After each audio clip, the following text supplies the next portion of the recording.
లోకాసు వార్త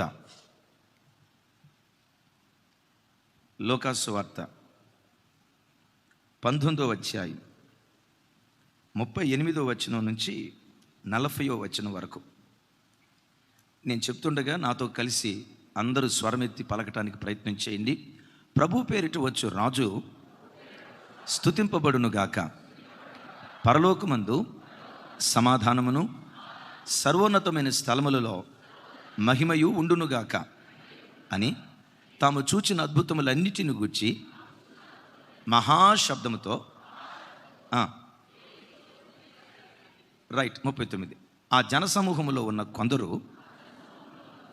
పరిసయ్యులు, బోధకుడా, నీ శిష్యులను గద్దింపుమని ఆయనతో చెప్పగా, ఆయన వారిని చూచి, వీరు ఊరకుండిన యెడల ఈ రాళ్ళు కేకలు వేయునని మీతో చెప్పుచున్నాను నేను.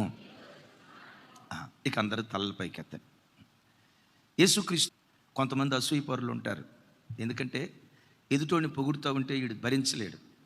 సౌలుకున్న మాయదార రోగం అదే, అందుకని దయ్యం పట్టింది. ఓ రకంగా చెప్పాలంటే కయ్యనుకున్న మాయదార రోగం కూడా అదే, నరహంతకుడిగా మార్చింది.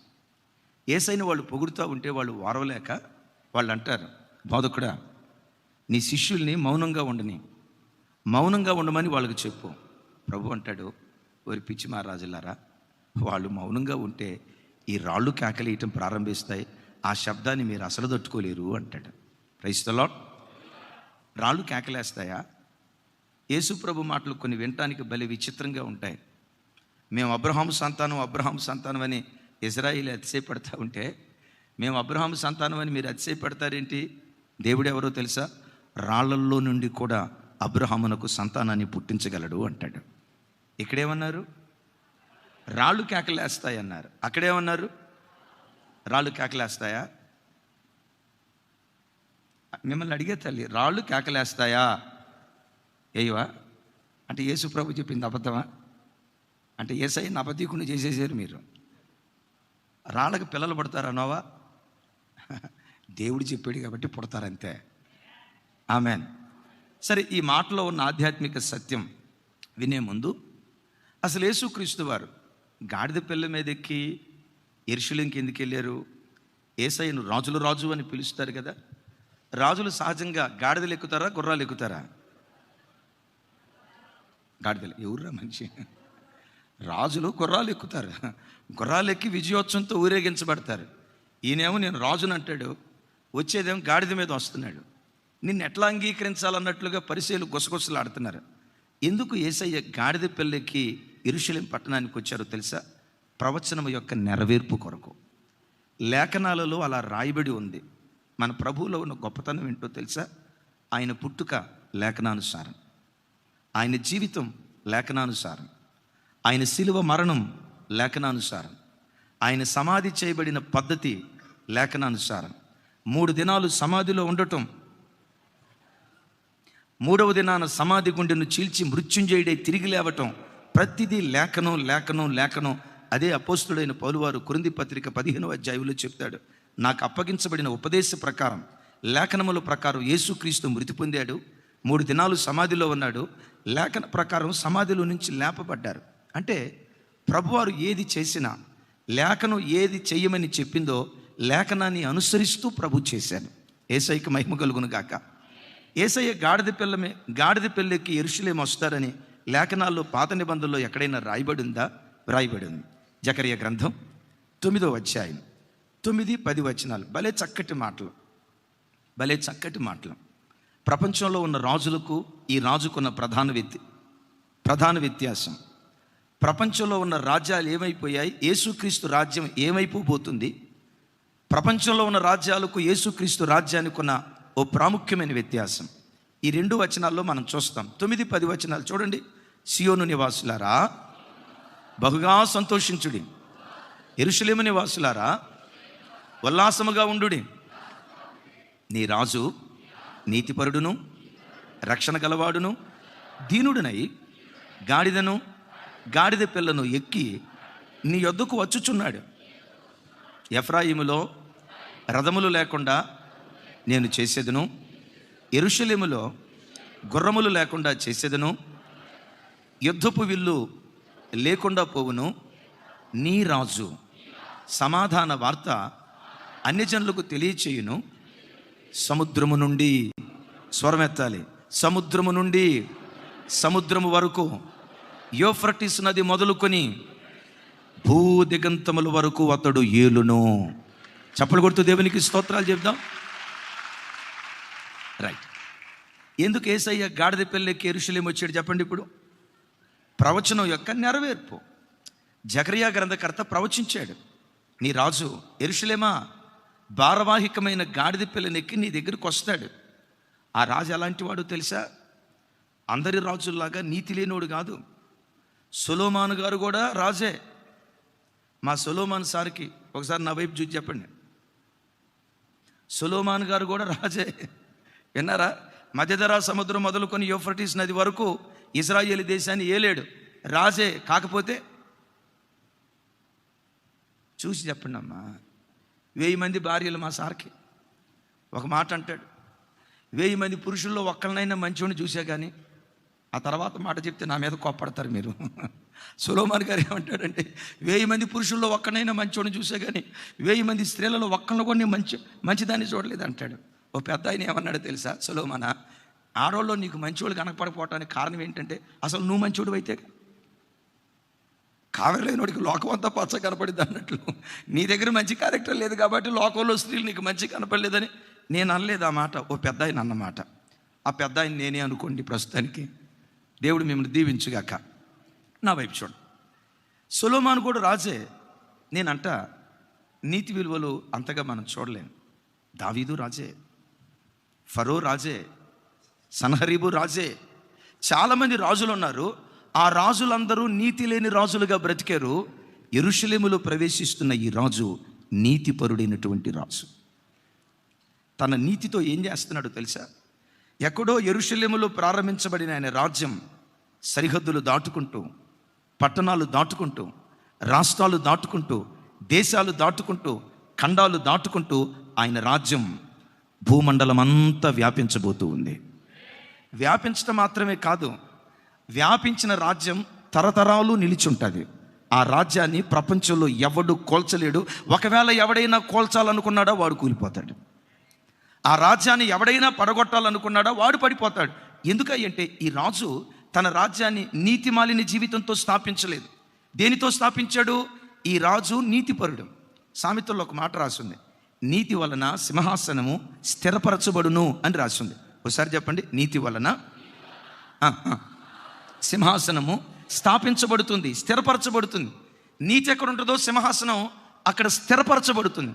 లోకంలో ఎంతోమంది రాజులు దేవుళ్ళని పిలువబడిన వారు ఉన్నారు, కానీ నీతి లేని జీవితం జీవించి ఆ తర్వాత కాలంలో రాజ్యాలు ముక్కలు ముక్కలైపోయాయి. యేసుక్రీస్తు రాజ్యం సూర్య చంద్ర నక్షత్రాదులు నిలిచి ఉన్నంత కాలం ఆయన రాజ్యం నిలిచే ఉంటుంది. ఒకవేళ సూర్య చంద్ర నక్షత్రాదులు గతించిపోతారేమో కానీ ఆయన రాజ్యం ఎన్నటికీ ఎప్పటికీ గతించదు. ఆయన సింహాసనం తరతరాలు ఉంటుంది. ఎందుకు? ఈయన నీతిపరుడు. నా వైపు చూడ, ఈయన నీతిపరుడు. ఈయన నీతి ఎంత గొప్పదో ఈ దేవుని గురించి నిజంగా తెలిస్తే, నిజంగా తెలుసుకొని నీతిని ప్రేమించే వాళ్ళైతే ఒకే మాట అంటాం, యేసయ్యా నిజమైన దేవుడు, నువ్వు నాకు దొరికావు. నా బ్రతుకులో నువ్వు నాకేమిచ్చినా ఏమి ఇవ్వకపోయినా పర్వాలేదయ్యా, నిన్ను అనుభవిస్తూ సంతోషంగా నేను బ్రతుకుతా. నిన్ను మించిన ఐశ్వర్యం నా బ్రతుకులో ఏముందయ్యా? నీతి లేని వాటిని చాలామంది ఆరాధిస్తూ అవే దైవములు అనుకొని, అవే దేవుళ్ళు అనుకొని, మనిషి కూడా అంత రోత జీవితం జీవించని వ్యక్తుల్ని ఇలా ఇలా లోకంలో చాలామంది బ్రతుకుతున్నారయ్యా. నేను ఆరాధించే నా దేవుడు మాత్రం, నేను ఆశ్రయించిన నా దేవుడు మాత్రం నీతిపరుడైన దేవుడై ఉన్నాడు. Praise the lord. ఆయన నీతిని గురించి చెప్పాలంటే సుమారుగా 7 సంవత్సరాల క్రితం షాద్ నగర్ ప్రాంతానికి వెళ్ళాను. దైవజనులు డేవిడ్ గారని వాక్యం చెప్పడానికి ఆహ్వానించారు. మధ్యాహ్నం కాస్త ఖాళీగా ఉన్నప్పుడు నా రక్షణ సాక్ష్యం అడిగారు, చెప్పాను. వారి రక్షణ సాక్ష్యం నేను అడిగాను, ఆయన చెప్తూ ఉన్నాడు, అది రాజమండ్రి అయ్యా, మేము సనాతన వైశ్య కుటుంబానికి చెందిన వాళ్ళం. యేసు ప్రభు అంటే అస్సలు నాకు ఇష్టం ఉండేది కాదు. యేసు ప్రభు నమ్ముకున్న బిడ్డలైనా బైబిల్ పట్టుకొని తిరిగే వాళ్ళన్నా ఎందుకో తెలియదు, ఓ తెలియని ఏహీభావం నాలో ఉండేది. దినాలు అట్లా సాగుతున్నాయి. కొన్ని పరిస్థితులను బట్టి యేసు ప్రభు నమ్ముకున్న అమ్మాయిని, మా వైశ్య కుటుంబంలో ఉన్న అమ్మాయిని, మా దూరపు బంధువుల అమ్మాయిని పెళ్లి చేసుకోవాల్సి వచ్చింది. పెళ్లికి ముందు యేసు ప్రభు నమ్ముకున్న అమ్మాయిని నాకు తెలియదు, పెళ్లి చేసుకున్న తర్వాత తెలిసింది. కానీ నా భార్య చాలా మంచిది. ఒకరోజు నా దగ్గరికి వచ్చి, నిన్నేం అడగనయ్యా, పట్టు చీరలు కొనిపెట్టమన్నాం, బంగారం కొనిపెట్టమన్నాం, వెండి బంగారాలు కొనిపెట్టమన్నాం, ఆస్తిపాస్తులు కొనిపెట్టమన్నాం, బైబిల్ చదువుకునే అవకాశం నాకు ఇయ్యయ్యా, ప్రార్థన చేసుకునే అవకాశం నాకు ఇవ్వయ్యా, ఆదివారం ఒక్కరోజు చర్చికి వెళ్ళే అవకాశం ఒక్కటి ఇయ్యయ్యా. ఇది నా భార్య అడిగింది. నా భార్య చాలా మంచిది. యేసు ప్రభు అంటే నాకు ఇష్టం లేకపోయినా నా భార్య మీద ఉన్న ప్రేమను బట్టి సరే వెళ్ళమ్మా అని కొన్ని పరిస్థితులను బట్టి అంగీకరించా. కానీ కరాఖండిగా చెప్పా, నువ్వు వెళ్తే ఎల్లు కానీ ఖాళీ పూర్తి చేయండి. అదే అదే అదే మన మన మన ప్రాంతాల్లో ఉండే డైలాగులు అయ్యే కదా, మీరు చెప్పాలని ఆపింది. నువ్వు వెళ్తే ఎల్లు కానీ, నన్ను రమ్మన్నావా పేక బిసికేస్తా. అయ్యో నిన్నెందుకు రమ్మంటాను అయ్యా, పొరపాటును రమ్మను, నన్ను బానిస్తున్నావు కదా. మందిరానికి వెళ్తా ఉంది. నా భార్యను చూస్తా ఉన్నా, ఎందుకు దీనికి యేసుప్రభు అంటే ఎంత ప్రేమ, ఇంకా వేరే చోటకి రాదు. అసలు ఈ దేవుల్లో ఏముంది? మనసులో ఆలోచిస్తున్నాను కానీ నా మనసులో ఉన్న అభిప్రాయం ఒకటే, యేసు ప్రభు అంటే తెల్లోళ్ళ దేవుడు, యేసు ప్రభు అంటే మాలామాదిగోళ్ళ దేవుడు, ఆ తక్కువ జాతి దేవుడు అని ఆ కుసంస్కారం, ఆ ఇంకిత జ్ఞానం లేని ఆలోచనలు నాకు ఉండేయ్యా. సరే పోనీ, తాను పోతుంది కదా, నా భక్తి ఏదో నేను చేసుకుంటానని వెళ్తూ ఉన్నాను. దినాలు అట్లా సాగుతున్నాయి. నా భార్య సత్ప్రవర్తన చూసినప్పుడల్లా యేసు ప్రభుని గురించి తెలుసుకోవాలనే ఆరాటం నాకు కలిగేది. ఒకరోజు నా భార్య లేని సమయంలో బీరువా దగ్గరికి వెళ్ళి దొంగతనంగా నా భార్య బైబిల్ తీసి ఏముందా బైబిల్లో చూద్దామని చెప్పి తెరిచా. మత్తయి సువార్త వచ్చింది. ఆ మత్తయి సువార్తలో వ్యభిచరించవద్దని మోషే ధర్మశాస్త్రం మీతో చెప్పిన మాట మీరు ఎరుగుదురు కదా. నేను మీతో చెప్పినదేమనగా, ఒక స్త్రీని మోహంతో చూచినవాడు అప్పుడే ఆమెతో వ్యభిచరించి ఉన్నాడు. మోహపు చూపు మీలో ఉండకూడదు. దేవుడు చెప్పిన మాట ఆయన హృదయాన్ని తాకి అక్కడ ఆగిపోయాడట. అరే, యేసు ప్రభుని ఆరాధించే ప్రజలు చూపుల్లో కూడా పాపం చేయకూడదని దేవుడు చెప్తున్నాడంటే, తన దగ్గరకు వచ్చిన ప్రజలు చూపుల్లో కూడా పాపములని పవిత్రమైన జీవితం జీవించాలని తన ప్రజలకు చెప్తున్నాడంటే, అసలు ఆ దేవుడు ఇంకెంత నీతిపరుడై ఉంటాడో ఒకసారి చూద్దామని బైబిల్ చదవటం ప్రారంభించాడట. బైబిల్ అంతా చదివి పూర్తి చేసే లోపు యేసుక్రీస్తును స్వరక్షకునిగా అంగీకరించి బాప్తిస్మం తీసుకొని అదే బైబిల్ తీసుకొని రాజమండ్రి నుండి షాద్నగర్ ప్రాంతానికి వచ్చి దేవుని సేవ చేస్తూ వందల మంది ప్రజలను ప్రభు తట్టు త్రిప్పాడు. నేను అడిగా, యేసు ప్రభులో ఏం చూసావయ్యా? సాటి లేని పరిశుద్ధతను చూసా, సాటి లేని నీతిమంతత్వాన్ని చూసా. ఎన్నో గ్రంథాలు నేను చదివానయ్యా. ఏ దేవునిలో దొరకని పవిత్రత, ఏ దేవునిలో దొరకని యథార్థత యేసుక్రీస్తులో మాత్రమే నేను చూసా.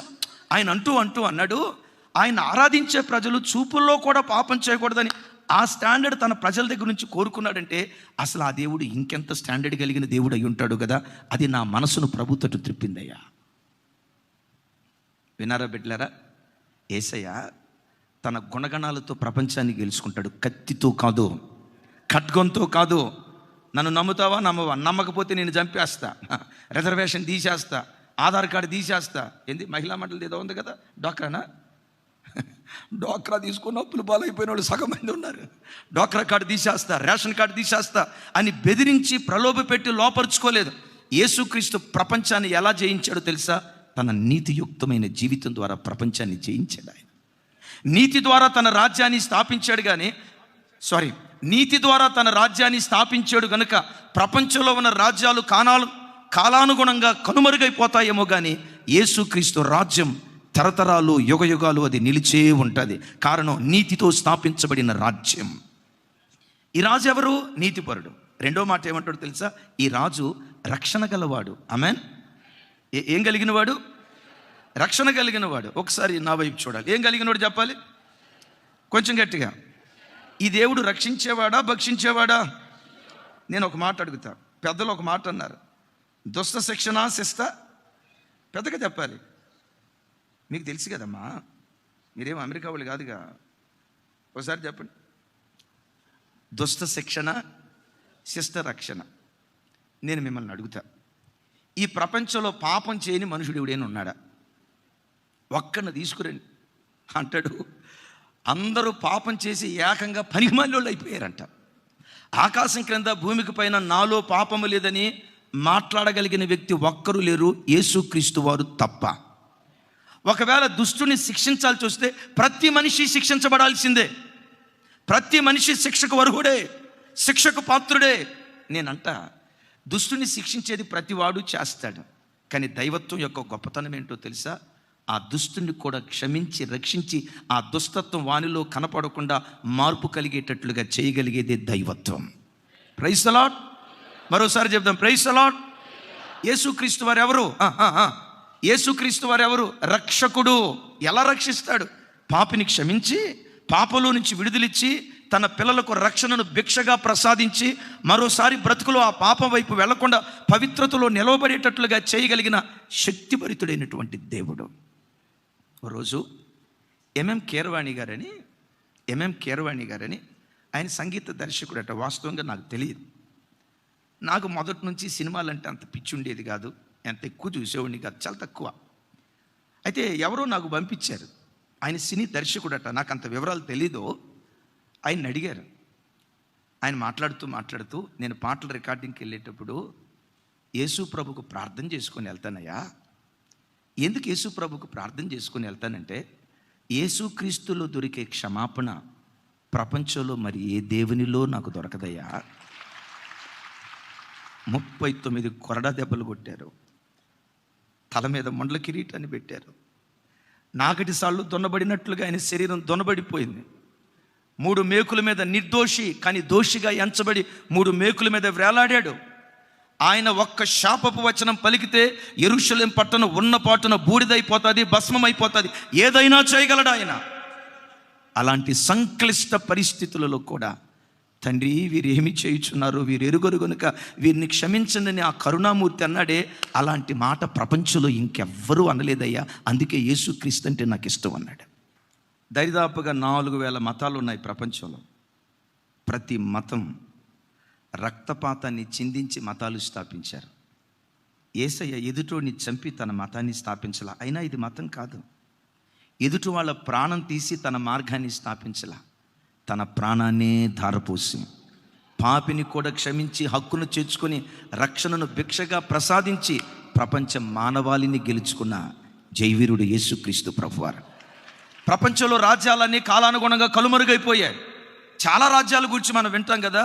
ఈజిప్షియన్ కింగ్డమ్, ఈజిప్షియన్ పాత నిబంధనలో ఐగుప్తు ఫరోలు అంటే విరాజిల్లారు. ఈరోజు ఈజిప్ట్ దేశానికి వెళ్ళి చూడండి, రాజుల సొమ్ము రాళ్లపాలు అయిపోయాయని రాజ్యాలు ఏమైపోయాయో, రాజులు ఏమైపోయాయో, కోటలు ఏమైపోయాయో గబ్బిలాల కొంపలుగా మారిపోయాయి.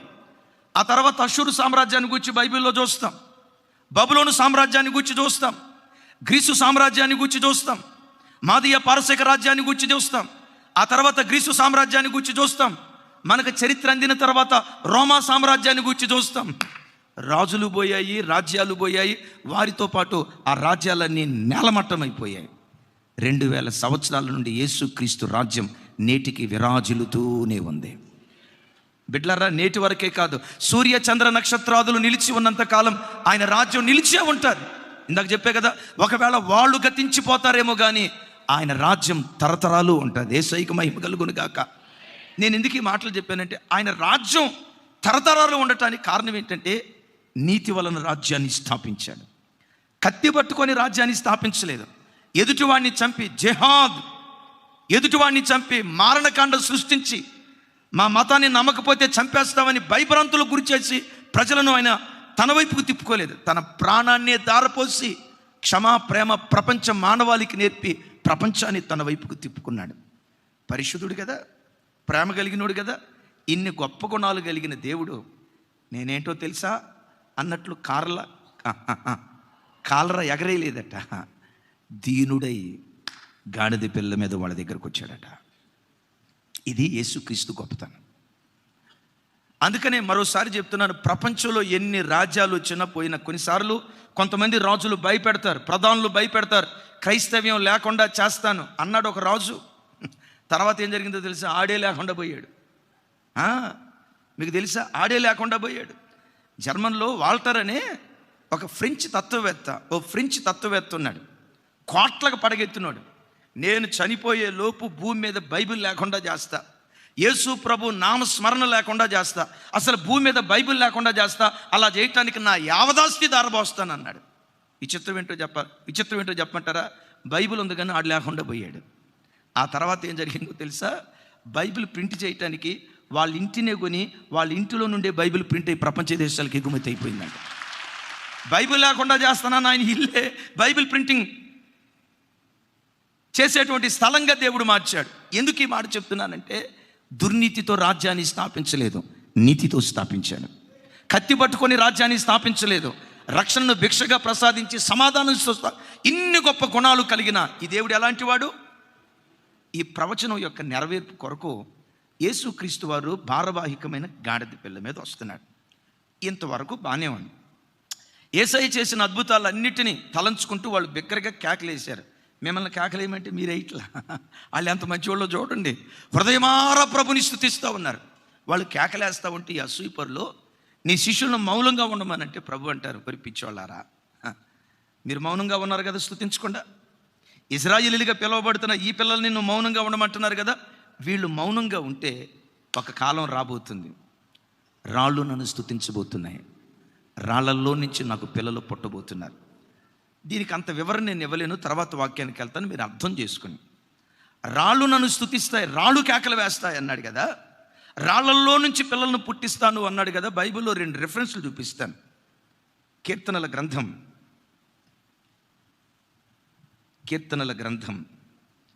115వ కీర్తన 4వ చరణం నుంచి 8వ చరణం వరకు అద్భుతమైన మాటలు ఉంటాయి. 135వ కీర్తన 15వ చరణం నుంచి 18వ చరణం వరకు సేమ్ అవే ఉంటాయి. స్క్రీన్ మీద కనపడతాయి. మీరు బైబిల్ తెరిచి నేను చదవమంటూ స్టార్ట్ చేయమన్నప్పుడు చదవటం ప్రారంభించండి. 115వ కీర్తన 4వ చరణం నుంచి. Ready, 1 2 3 start.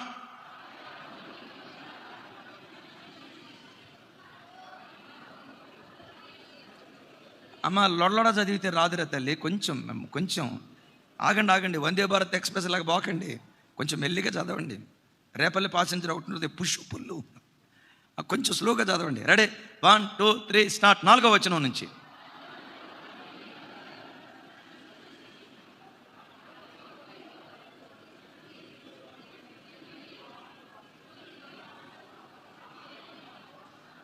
ఆగుదాం ఇక్కడ. 8వ వచనం. వాటిని చేయువారును వాటి యందు నమ్మిక ఉంచువారును వారందరూ వాటి వంటి వారై ఉన్నారు. వేటి వంటి వారై ఉన్నారు?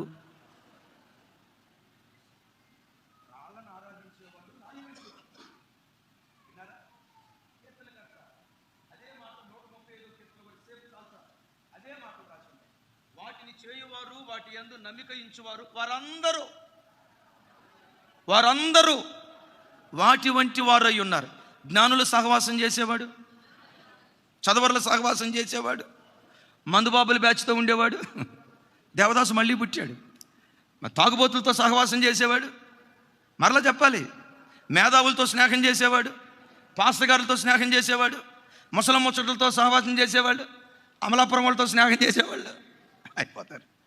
4 రోజులు వాళ్ళతో ఉండండి కాక. నేను కాకినాడ ఇంటర్వ్యూకి వెళ్ళాను, పాలిటెక్నిక్ ఇంటర్వ్యూకి. ఏదో సర్టిఫికెట్ లేక 3 రోజులు ఉండాల్సి వచ్చింది. నిజంగా ప్రాంతపోళ్ళు ఎంత మర్యాదస్తులంటే, మాటకు ముందు హాయ్ బాగున్నారండి, హాయ్ తిన్నారండి, హాయ్ ఎప్పుడు వచ్చారండి, హాయ్ కూర్చో. అసలు ఆ పిలుపు ఎంత ముద్దుగా ఉంటుందంటే, నాకు అన్ని భాషల్లో కాకినాడ భాష అంటే మహా ఇష్టం. నిన్న కూడా కాకినాడ నుంచే వచ్చా. భలే ఉంటుంది. ఆ మాటలు విని 3 రోజుల తర్వాత మా అన్నయ్య వచ్చాడు సర్టిఫికెట్ తీసుకొని. రే భోజనం చేసావా అన్నారు. హాయ్ భోజనం చేశాను అన్నయ్య. ఇదేవిరా హాయ్ అన్నాడు. వాళ్ళతో స్నేహం చేస్తే వాళ్ళ బట్టి వాళ్ళం అయిపోతాం. వాక్యం చెప్తుంది. ఇప్పుడు చెప్పండి, ఈ దేవుడు ఎవరో తెలుసా? రాళ్లను ఆరాధించే వ్యక్తులలో నుండి తనకు సంతానాన్ని ఆయన పుట్టించబోతున్నాడు. నేనంట ఆ సంతానమే ఈరోజు ఈ స్థలంలో నిలబడి వాక్యం బోధిస్తున్నాను. నేను ఆ సంతానమే. భరతగడ్డలో పుట్టి పెరుగుతున్న ప్రతి వ్యక్తి ఆ యేసుక్రీస్తు అన్న రాళ్లలో నుంచి నాకు సంతానాన్ని పుట్టిస్తానని. మీరు మౌనంగా ఉంటే రాళ్ళు కేకలేస్తాయని యేసుక్రీస్తు మాట ఎంత ఖచ్చితమో ఒక్కసారి ఆలోచించండి. యేసయ్య బోటకపు మాటలు చెప్పేవాడు కాదు. లేనివి ఉన్నట్లుగా ఉన్నవి లేనట్లుగా కలిపి చెరిపేటువంటి వాడు కాదు. మాటలు చెప్పి ప్రజలను బూస్ట్ చేసేవాడు కాదు. ఏది చేస్తాడో అదే చెప్తాడు, ఏది చెప్తాడో ఖచ్చితంగా అది చేస్తాడు. యేసయ్యకి మహిమ కలుగును గాక. పరిసయ్యులారా, శాస్త్రులారా, ఇశ్రాయేలు వంశంలో పుట్టిన వారులారా, మీరు మౌనంగా ఉంటానంటున్నారు కదా. మీరు మౌనంగా ఉంటే దేవుడు తన కొరకు రాళ్లలో నుంచి సంతానాన్ని పుట్టించి ఆ సంతానపు వారు నన్ను స్తుతించేటట్లుగా రాగల దినాల్లో నేను కార్యాలు చేయబోతున్నాను. ఇది మట్టల ఆదివారం మనకిచ్చే దివ్యమైనటువంటి సందేశం. ఇది జరిగిందా జరగలేదా టకామని చెప్పకుండా అపోస్తుల కార్యానికి వద్దాం రండి. అపోస్తుల కార్యాలు 13వ అధ్యాయం 46వ వచనం నుంచి 48వ వచనం వరకు నాతో కలిసి. అప్పుడు పౌలును బర్నబాయు ధైర్యముగా ఇట్లనిది, దేవుని వాక్యము మొదట మీకు చెప్పుట ఆవశ్యకమే. ఎవరికి? అదే చెప్పారు, థ్యాంక్ యూ. ఎవరికి? మొదట ఎవరికి చెప్పడం ఆవశ్యకం? యూదులకి, ఇశ్రాయేలీలకి. ఎస్. ఇంకోసారి చెప్పండి. అప్పుడు పౌలును బర్నబాయు ధైర్యముగా ఇట్లంది, దేవుని వాక్యము మొదట మీకు చెప్పుట ఆవశ్యకమే, అయినను మీరు దాన్ని త్రోసివేసి మిమ్మును మీరే నిత్య జీవమునకు అపాత్రులుగా ఎంచుకొనుచున్నారు.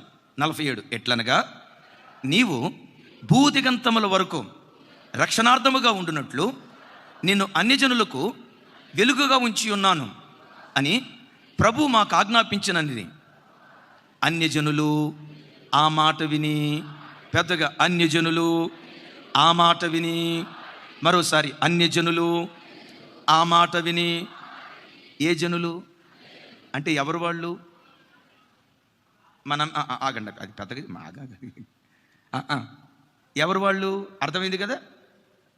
రాళ్లల్లో నుంచి నాకు సంతానం పుట్టిస్తాను అన్నాడే, రాళ్ళు కేకలేస్తాయి అన్నాడే. ఇశ్రాయేలీయులు తృణీకరించారు. పౌలు అంటాడు, మీరు తృణీకరించారు కదా, మా ప్రభు మాకు బోధించినట్లుగానే ఇప్పుడు అన్ని జనుల దగ్గరికి మేము వెళ్తా ఉన్నాం. భూదిగంతముల వరకు రక్షణగా అతడు వెలుగుగా ఉంటాడు అని యెషయా గ్రంథకర్త ప్రవచనం ఎత్తి మాట్లాడాడు. ఆ ప్రవచనం యొక్క నెరవేర్పు జరుగునట్లుగా మేము అన్ని జనుల దగ్గరికి వెళ్తున్నామని. అన్ని జనుల దగ్గరికి వెళ్ళక మునిపే విచిత్రం చూడండి.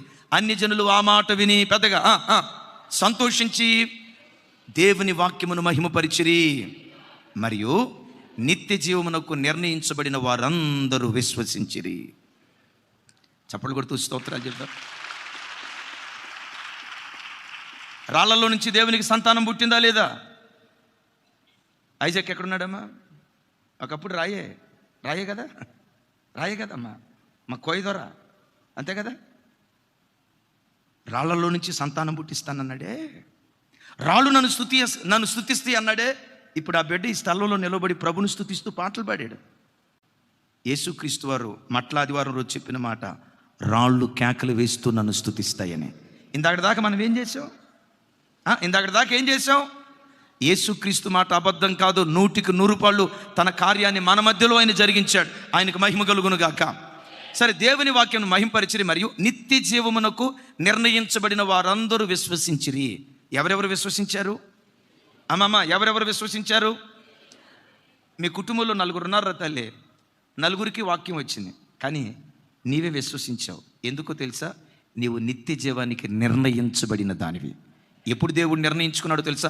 జగత్తుకు పునాది వేయబడక మునిపే నిన్ను దేవుడు నిర్ణయించుకున్నాడు. నీ తోబుట్టులే, నీ సొంత చెల్లె, నీ సొంత అక్కే, నీ సొంత తమ్ముడే, నీ సొంత బంధువే, ఒకే తల్లి ఎంగిలి పాలు తాగి బ్రతికినటువంటి వాళ్ళే. వాళ్ళ దగ్గరికి వెళ్ళి, రే యేసు ప్రభువుని నమ్ముకోరా, నీతి కలిగిన దేవుడు రాయన, పవిత్రుడైన దేవుడు రాయన, నిష్కలంకుడైన దేవుడు రాయన, మానవాళి పాప పరిహారము కొరకై పవిత్రమైన రక్తాన్ని చిందించిన దేవుడురా, ఆయన ద్వారానే పరలోక రాజ్యం కలుగుతుందిరా, మరొక మార్గం గుండా మనిషికి పరలోక రాజ్యం కలగదురా, నీకు దండం పెడతారా, నీ కాళ్ళు పట్టుకుంటారా అని కాళ్ళు గడ్డాలు పట్టుకుని బ్రతిలాడిన కొందరు విశ్వసించలా. కానీ నీ దగ్గరికి వచ్చేసరికి విచిత్రం తెలుసా? ఒక్క మాట అట్లా చెప్పేసరికి యేసయ్య ఎదుట నువ్వు సాగిలు పడ్డావు. కారణం ఏంటో తెలుసా? నిత్య జీవం కొరకు నువ్వు నిర్ణయించబడిన దానివి.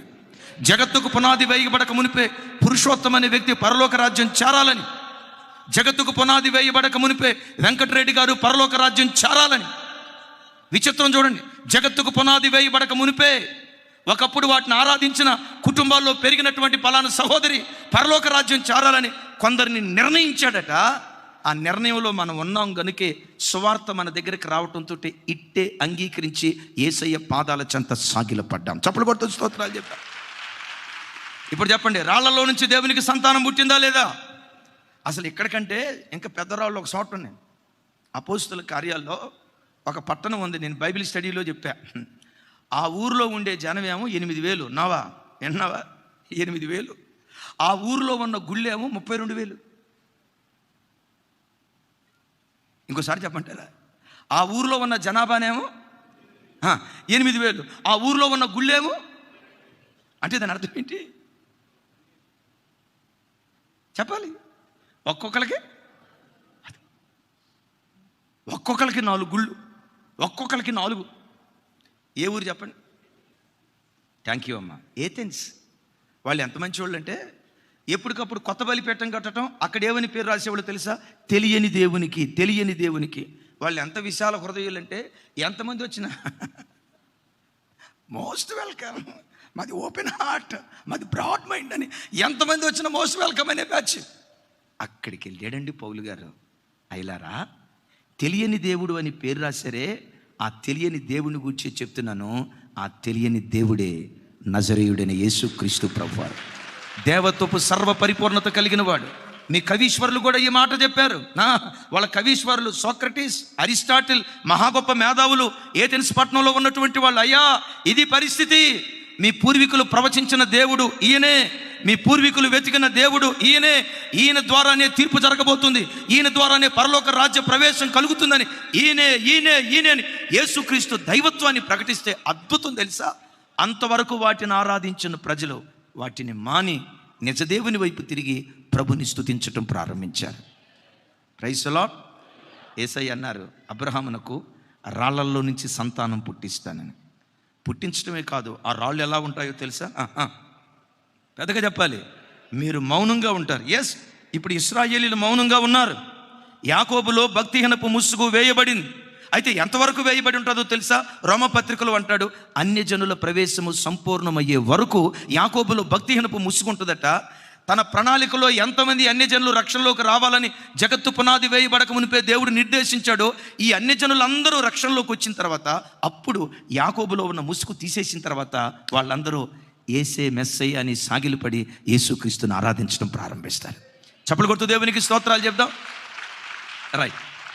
రాళ్లలో నుంచి దేవుడు మనలను ఆయనకు పిల్లలుగా పుట్టించుకున్నాడు కదా.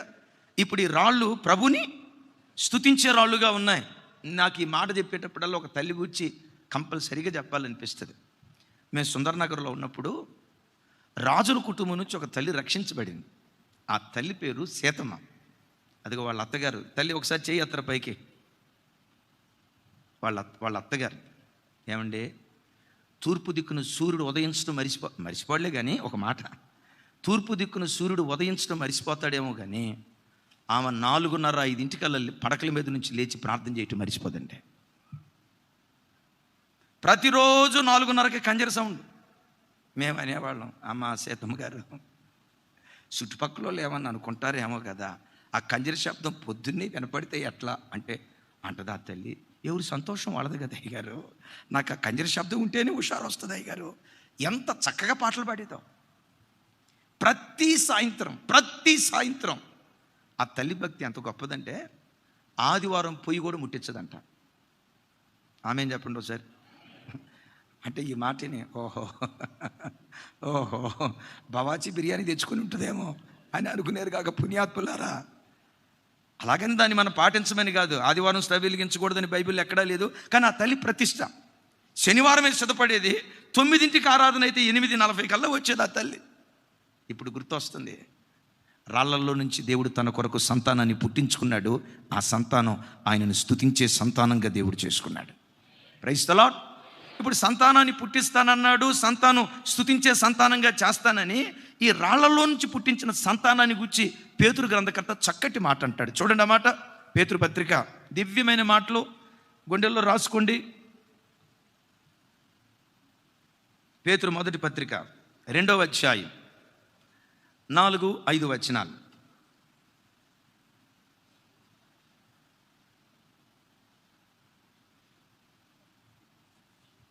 పేతురు మొదటి పత్రిక, నాతో కలిసి చెప్పండి. మనుష్యుల చేత విసర్జించబడినను దేవుని దృష్టికి ఏర్పరచబడినదియు అమూల్యమును సజీవమునయున్న రాయియగు ప్రభువునొద్దకు వచ్చిన వారై. ఇక్కడ ఆగాలి. యేసుక్రీస్తును కూడా రాయి అని వాక్యం పోల్చింది, కానీ ఈయన ఏ రాయి? ఉన్నాయి రాళ్ళు. ఆ రాళ్ళు ఏంటి? ఈ రాయి, ఇది చూసే రాయి, ఇది వినే రాయి, ఇది మాట్లాడే రాయి, హృదయం ఉండి స్పందించే మనసున్న మహా గొప్ప దేవుడు ఈ దేవుడు. తర్వాత చూడండి, యెహోషువ గ్రంథకర్త యెహోషువ మాట్లాడుతూ ఇదిగో మనం మాట్లాడిన మాటలన్నీ ఈ రాయికి వినబడినాయి అంటాడు. ఒకసారి ఈ మాట చెప్పండి. ఎవరికి వినపడినాయి అంట? పెద్దగా రాయప్పకు కాదు. ఓ ఆర్సీఎమ్మక్కలారా వినండి, రాయప్పకు కాదు. ఎవరికి వినపడినాయట? మనం మాట్లాడుతున్న మాటలు ఈ రాయికి వినబడినాయి. ఆ రాయి ఎవరో తెలుసా? మన ఆరాధ్య దైవం ప్రభు అయిన యేసుక్రీస్తు వారు. ఆయనకు పెట్టబడిన పేరు సజీవమైన రాయి. ఏ రాయి? ఇప్పుడు మనం అందరం ఎవరి దగ్గరకు వచ్చాము? సజీవమైన రాయి దగ్గరకు వచ్చాం. ఎందుకు వచ్చాము? 5వ వచనంలో అంటాడు, నాతో కలిసి చెప్పండి. యేసుక్రీస్తు ద్వారా దేవునికి అనుకూలములకు ఆత్మ సంబంధమైన బలులు అర్పించుటకు, నంబర్ 1, పరిశుద్ధ యాజకులుగా ఉండునట్లు మీరును సజీవమైన రాళ్ళవలే ఉండి ఆత్మ సంబంధమైన మందిరముగా కట్టబడుచున్నారు. చప్పలు కొడుతూ దేవునికి స్తోత్రాలు చెప్దాం. నా వైపు చూడాలి. ఆయన ఏ రాయి? ఆయన యొద్దకు పిలుచుకున్న మనలను ఏ రాళ్ళుగా చేయాలనుకుంటున్నాడట? వాటిని ఆరాధించువారు అట్టివారే అని రాసింది కదా. ఆయన సజీవమైన రాయి కనుక ఆయన ఆరాధించి ఆయన పిల్లలైన మనం కూడా, పెద్దగా చెప్పాలి, సజీవమైన రాయి అంటే హృదయం ఉండి స్పందిస్తుంది. ఇందాక విన్నాం కదా, కొరడాలతో కొట్టి సిలువ మ్రాను మీద వేలాడదీసేటప్పుడు ఒక్కసారి తండ్రి అని ఒక్క మాట అంటే వ్యూహాన్ని 3600 మంది సైన్యాన్ని ఒక్కసారి భూమి మీదకి పంపిస్తే ఒక్క దూత దిగి వచ్చినందుకు ఆ రోజుల్లో ఏం జరిగిందో హిజ్కియా కాలంలో చూస్తాం కదా. ఆ మాట అనగలడు ప్రభు. ఆ మాట అనకుండా, తండ్రి వీరేమి చేయుచున్నారో వీరు ఎరుగను గనుక వీరిని క్షమించునని వాళ్ళ క్షమాపణ కోరుకున్నాడు. అద్భుతం. స్టెఫెనును గురించిన వివరాలు మనకు తెలియదు, కానీ అతడు అంత లోతైన విషయాల జోలికి నేను వెళ్ళట్లేదు. కానీ స్టెఫెన్ను రాళ్లతో కొట్టారు. ఎందుకు వాళ్ళు రాళ్లతో కొట్టారో తెలుసా? నా వైపు చూడండి. క్రైస్తవులకి లోకంలో ఉన్న ప్రజలకు ఉన్న గొప్ప వ్యత్యాసం చెప్తా. బయటోడు నోటుకొచ్చినట్టు బండబూతులు తిట్టి, నోటుకొచ్చినట్టు మాట్లాడి, అసహ్యాన్ని నోటుకొచ్చినట్టు మాట్లాడి ఎన్ని మాటలు అన్నా, ఎందుకు రావినన్నా, ఎందుకు రా వాడిని కొట్టా, ఇంత కూడా హృదయంలో పశ్చాత్తాపం ఉండదు. వాడు 100 బూతు మాటలు తిట్టిన వాడికి పశ్చాత్తాపం ఉండదు. యేసుక్రీస్తు రక్తంతో కడగబడిన మనకున్న మనసు ఏంటో తెలుసా? వాడు 100 బూతు మాటలు తిట్టిన దాకా ఓర్చుకొని ప్రభా నీకు స్తోత్రం, ప్రభా నీకు స్తోత్రం, ప్రభా నీకు స్తోత్రం, ప్రభా నీకు స్తోత్రం, ప్రభా నీకు స్తోత్రం, నేను ఏమనకూడదు ప్రభా అని బిగబట్టి ఒకనొక టైంలో భరిస్తాయి. నువ్వు కూడా ఒక 4 మాటలు అంటావు. ఎన్ని? ఆ 4 మాటలు అన్నందుకు మన బ్రతికి ఎట్టుంటుందో తెలుసా? నీళ్లలో నుంచి చేపను ఒడ్డుకేస్తే గిలగిల కొట్టుకులాడుతున్నట్లుగా, నేను ఎందుకన్నాను ప్రభా, నా నోటిని ఎందుకు స్వాధీనపరచుకోలేకపోయాను ప్రభా. ఇంకా కొన్నిసార్లు అంటాం, ఆ మాట అనబోయేటప్పుడు పెట్టమని, నా మూతి మీద ఎందుకు నువ్వు కొట్టలేదు నాయన, నా నోటిని ఆపేయకూడదా అని. వాడు 100 మాటలు అన్న వాడికి ఏమనిపించదు. ఎందుకో తెలుసా? వాడు ఆరాధించేవి అవి కనుక స్పందన ఉందో. మనం ఆరాధించేది మనసున్న దేవుణ్ణి, స్పందించే దేవుణ్ణి, కరుణావాత్సల్యత కలిగిన దేవుణ్ణి, దయాదాక్షిణ్యం కలిగినటువంటి దేవుణ్ణి, ఎంత శత్రువునైనా క్షమించే మనసు కలిగిన దేవుని ఆరాధిస్తున్నాం గనక. ఒకప్పుడు మనం బండరాళ్ళమే, కఠినులమే, మూర్ఖులమే, ఒక మాట అంటే రొసరొసలాడేటువంటి వాళ్ళమే.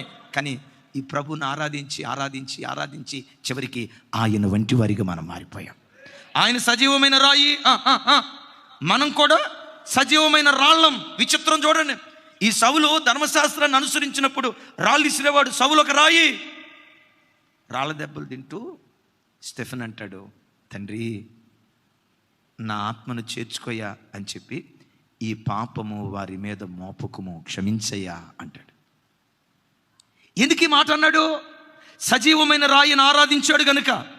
ఆ రాయి హృదయమైన రాయి, కనికరం కలిగిన రాయి, క్షమించే రాయి, ఓర్చుకునే రాయి, సహించే రాయి, భరించే రాయి గనుక ఆ రాయిని ఆరాధించిన స్టెఫెను కూడా ఆ రాయి వంటి వాడిగా మారిపోయి క్షమాపణ వేడుకున్నాడు. నేనంట, ఆ క్షమాపణలో పుట్టిన వరపుత్రుడే ఆ క్షమాపణలో పుట్టిన వరపుత్రుడే సౌలు తర్వాత పౌలుగా మారి ఖండాలు కదిలించే శక్తిగా మార్చబడ్డాడు. బిడ్లారా, మనకి ఎంత ద్రోహం చేసిన వ్యక్తులైనా క్షమిద్దాం.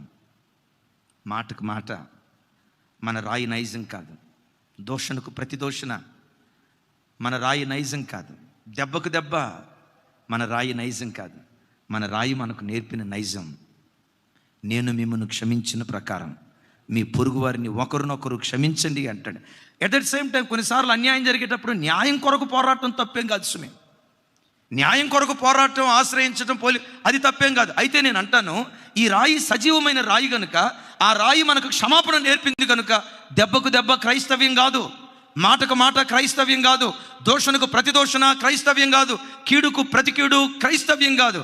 యేసయ్య మనకు నేర్పిన దివ్యమైన సజీవమైన రాయి మనకు నేర్పిన దివ్యమైన పాఠం, కీడును కీడుతో జయించకుండా కీడును మేలుతో జయించేటువంటి వారిగా ఉండాలి. చప్పలు కొడుతూ దేవునికి స్తోత్రాలు చేద్దాం. లోకం ఏమంటుంది? రాళ్ళు ఏమంటాయి? ఏది నిర్జీవమైన రాళ్ళు ఏమంటాయి? ముళ్ళును ముళ్ళుతోనే తీయవద్దని దేవుడు. ఆ రాళ్ళు ఏమంటాయి? ముళ్ళును ముళ్ళుతోనే తీయాలి. కానీ సజీవమైన రాయి అంటది, కీడును కీడుతో జయించుకో, కీడును మేలుతో జయించేవాడిగా ఉండవు. అమాన్, రైట్. మనలను సజీవమైన రాళ్ళుగా మార్చి తర్వాత ఏం చేస్తున్నాడు? ఆత్మ సంబంధమైన మందిరంగా కడుతున్నాడట. యేసయ్యకి మహిమ కలుగును గాక. పెద్దగా చెప్దాం, ఏ మందిరంగా? దేని ఆత్మ సంబంధమైన మందిరంగా కడుతున్నాడు? రాళ్లలో నుంచి తనకు సంతానాన్ని పుట్టించుకున్నాడు. రాళ్ళు ఆయనని స్తుతించే రాళ్ళుగా చేశాడు. అంతటితో ఆపకుండా ఈ రాయే నా వైపు చూడాలి, ఈ రాయే, ఈ రాతి హృదయమే, ఈ రాతి హృదయమే తర్వాత కాలంలో ఆయన నివాస స్థానంగా పరిశుద్ధాత్మకు నిలయంగా చేసుకోవాలని దేవుడు ఆశపడ్డాడు. చప్పలు కొడుతూ స్తోత్రాలు చెప్దాం. గమనించండి, ఒకప్పుడు రాళ్లలో పుట్టాం, రాళ్లలో పెరిగాం, నిర్జీవమైన వాటిని ఆరాధించాం. దేవుడు అంతటితో ఆపకుండా వాటిలో నుంచి దేవుడు మనల్ని పుట్టించి ఆయనను స్తుతించేవారిగా చేసి నా వైపు చూడండి, నా వైపు చూడండి. గుప్పెడంత నీ గుండె గదిలో భూమి ఆకాశాలు పట్టజాలని మహాదేవుడు గుప్పెడంత నీ గుండె గదిలో నివసించడానికి ఆయన ఇష్టపడుతూ ఉన్నాడు. Praise the lord. మీ దేహం దేవుని ఆత్మకు ఆలమై ఉన్నదని మీరు ఎరుగరా మాట్లాడుతూ ఉన్నాడు. అందుకని ప్రభు బిడ్డలారా, ఇప్పుడు సజీవమైన రాళ్ళగా దేవుని సన్నిధికి వచ్చిన మనం, మన హృదయం దేవునికి నివాస స్థానంగా మార్చబడినట్లుగా హృదయంలో ఏ ఏ చెడు లక్షణాలు ఉన్నాయో వాటన్నిటిని క్రమక్రమంగా తొలగించుకుంటూ, గమనించండి, పాత నిబంధనలో యాజకుడు ఏదో బలి పశువును దేవునికి అర్పణగా అర్పించేవాడు. ఈ క్రొత్త నిబంధనలో నిన్ను నీవే దేవునికి బలి పశువుగా అర్పించుకోవాలి. వినారు ఈ మాట? వేరే గొర్రెపిల్లను వధించేవాడు, బలిపీఠ మీద పెట్టేవాడు, కాల్చేవాడు, దేవునికి అర్పణగా అర్పించేవాడు. ఈ క్రొత్త నిబంధనలో యాజకులైన మనం ఏదో బలి పశువును బలిపీఠ మీద వధించడం కాదు, నీవే ఒక బలి పశువుగా మారి యేసుక్రీస్తు అనే బలిపీఠం ఎక్కి వాక్యమైన కత్తితో ప్రతి క్షణం నరకబడుతూ, పరిశుద్ధాత్మని అగ్నితో కాల్చబడుతూ ఆయన సన్నిధిలో మనం బూడిదలుగా మార్చబడాలి. చూడండి, కొలసీలకు రాసిన పత్రిక, నేను ముగింపులోకి వచ్చాను. దివ్యమైన మాటలు మీరు అర్థం చేసుకోవడానికి ప్రయత్నం చేయండి. కొలసీలకు రాసిన పత్రిక 3వ అధ్యాయం 5వ వచనం.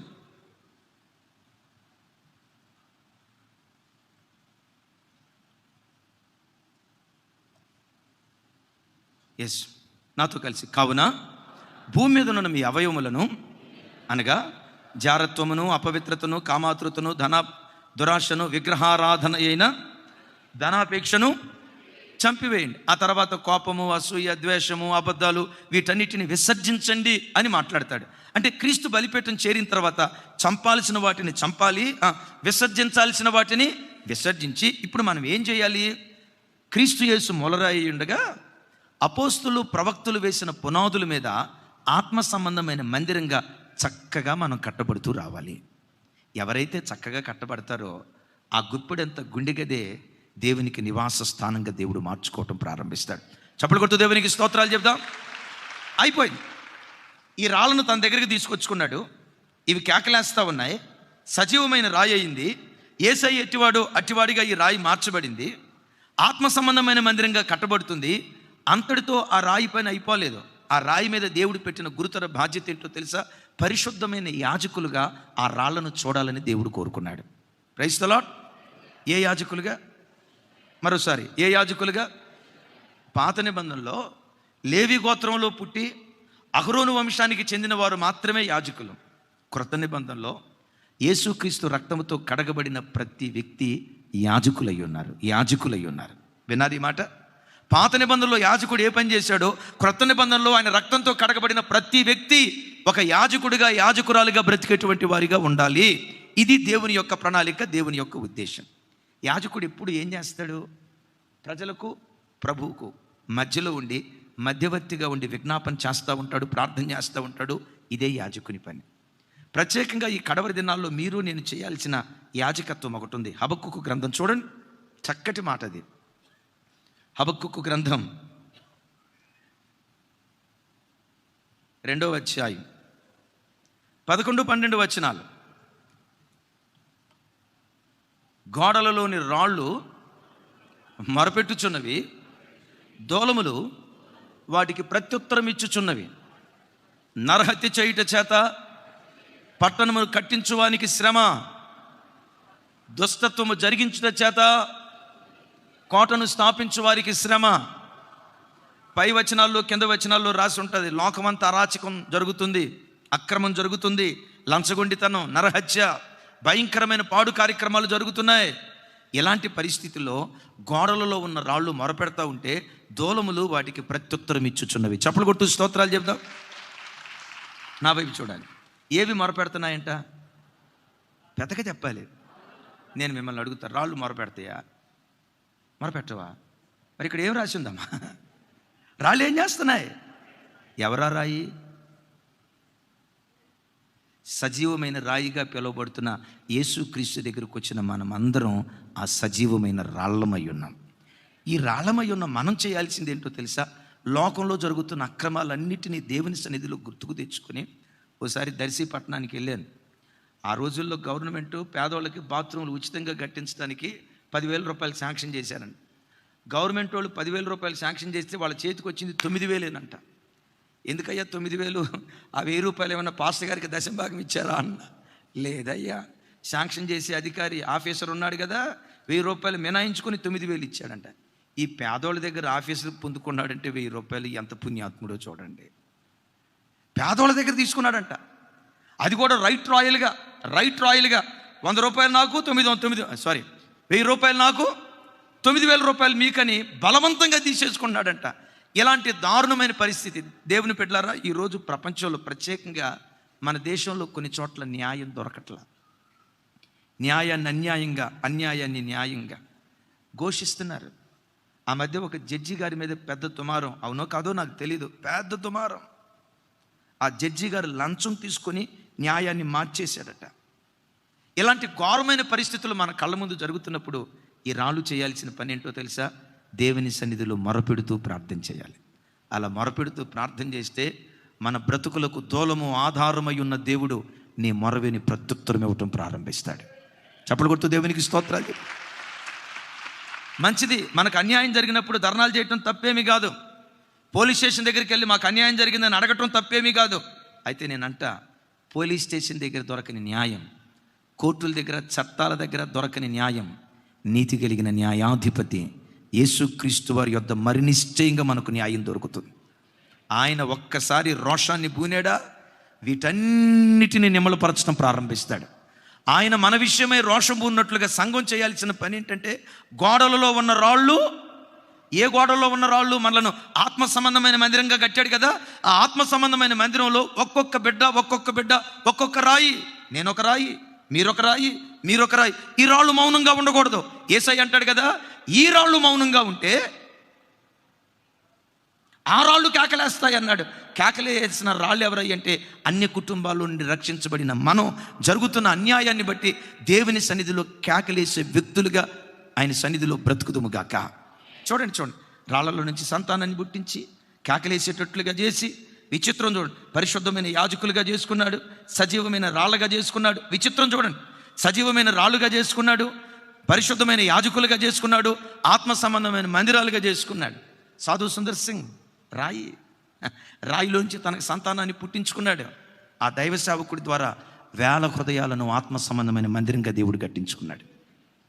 భక్సింగయ్య గారిని అనే కుటుంబంలో నుంచి రక్షించుకున్నాడు. రాళ్లలో నుంచి దేవుడు తనకు సంతానాన్ని పుట్టించాడు.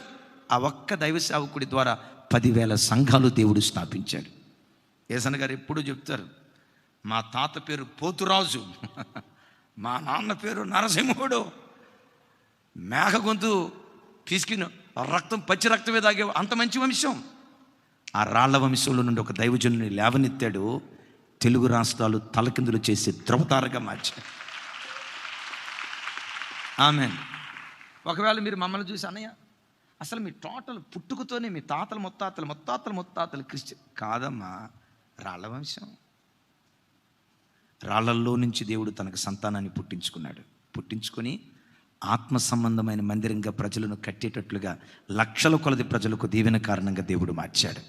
యేసయ్యకు మహిమ కలుగును గాక. ఇలా మనం బ్రతుకుతూ ఉంటే ఈ మాట చెప్పి నేను ప్రార్థన చేస్తా. యేసయ్యకు కూడా రాయి అని పేరు పెట్టబడింది. ఏ రాయి? ఇప్పుడు మనం ఏ రాళ్ళమయ్యాం? సజీవమైన రాళ్ళమై ఉండి గోడల్లో ఉండి ఏం చేయాలి? మొరపెడితే సజీవమైన రాళ్ళమా, నిద్రపోతే సజీవమైన రాళ్ళమా? ఉపవాస ప్రార్థనలకు వస్తే సజీవమైన రాళ్ళమా? దిండేసుకొని పరుపు మీద పడుకుంటే సజీవమైన రాళ్ళమా? సజీవమైన రాయి అయితే ఎప్పుడు మొరపెడుతూనే ఉంటాం. ఆయన జీవం నీలో పనిచేయటం ప్రారంభిస్తూనే ఉంటుంది. ఎస్, సజీవమైన రాళ్ళగా చేశాడు కదా, ఆయన సజీవమైన రాయి కదా. సజీవమైన రాయిగా పిలువబడుతున్న యేసయ్య ఆఖరిలో మన బ్రతుకులో చేయబోయే కార్యం. కొలసీలకు రాసిన పత్రిక 3వ అధ్యాయం 4వ వచనం. 3వ అధ్యాయం. అందరూ మాట టిక్ చేసుకోండి, పెద్దగా నాతో కలిసి చెప్పండి. మనకు జీవమై ఉన్న క్రీస్తు ప్రత్యక్షమైనప్పుడు. క్రీస్తు ఎవరు? పునరుద్ధానమును జీవమును నేనే అన్నాడు కదా. యేసుక్రీస్తు ఎవరు? మనకు జీవమై ఉన్న క్రీస్తు ప్రత్యక్షమైనప్పుడు మీరును ఆయనతో కూడా మహిమయందు ప్రత్యక్షపరచబడుదురు. నా వైపు చూడండి. వాటిని ఆరాధించువారు అట్టివారే అని రాసి ఉంది కదా. మనం ఆరాధించే యేసయ్య మరణాన్ని జయించాడా లేదా? ఆయన ఆరాధించి ఆయన పిల్లలైన మనం మరణాన్ని జయిస్తామా లేదా? ఆయన ఎట్టివాడు, మనము అట్టివారమే. యేసయ్య పరలోకానికి ఆరోహణమే వెళ్ళారా లేదా? ఆయన పరలోకానికి ఆరోహణమే వెళ్ళినట్లుగానే ఆయన ఆరాధించే ప్రజలు కూడా పరలోకానికి ఆరోహణమే వెళ్తారు. యేసుక్రీస్తు వారు అక్షయ శరీరాన్ని ధరించాడా లేదా? చెప్పాలి. ఆత్మ సంబంధమైన శరీరాన్ని ధరించాడా లేదా? వాడబారిన స్వాస్థ్యంలో ఉన్నాడా లేదా? ఆయన ఎట్టివాడో మనం అట్టివారిగా ఎప్పుడు మార్చబడతామో తెలుసా? మనకు జీవమై ఉన్న క్రీస్తు మధ్యాకాశంలో ఎప్పుడైతే ప్రత్యక్షమవుతాడో రెప్పపాటు కాలంలో ఆయన వంటివారిగా మారిపోయి మధ్యాకాశంలో ఆయన ఎదుర్కొని పరలోక రాజ్యానికి చేరి యుగాయుగాలు ఆయనతో కూడా కలిసి ఉండే భాగ్యాన్ని దేవుడు మనకిస్తాడు. Praise the lord. ఈ రాళ్ళకి ఎంత ధన్యత ఇచ్చాడు? ఎవరికి ధన్యత? రాళ్లలో నుంచి పిల్లలను పుట్టించాడు. ఎస్. రాళ్ళు కేకలేసే రాళ్ళుగా చేశాడు. ఎస్. ఆత్మ సంబంధమైన సజీవమైన రాళ్ళుగా చేశాడు. ఆత్మ సంబంధమైన మందిరంగా చేశాడు. పరిశుద్ధమైన యాజకులుగా మార్చాడు. ఇవన్నీ జరిగిన తర్వాత మనకు జీవమై ఉన్న క్రీస్తు ప్రత్యక్షమైనప్పుడు రూపాంతరం చెంది ఆయన వంటి వారిగా మార్చబడి యుగాయుగాలు ఆయనతో కూడా బ్రతికే భాగ్యం దయగల దేవుడు మనందరికీ దయచేయునుగాక.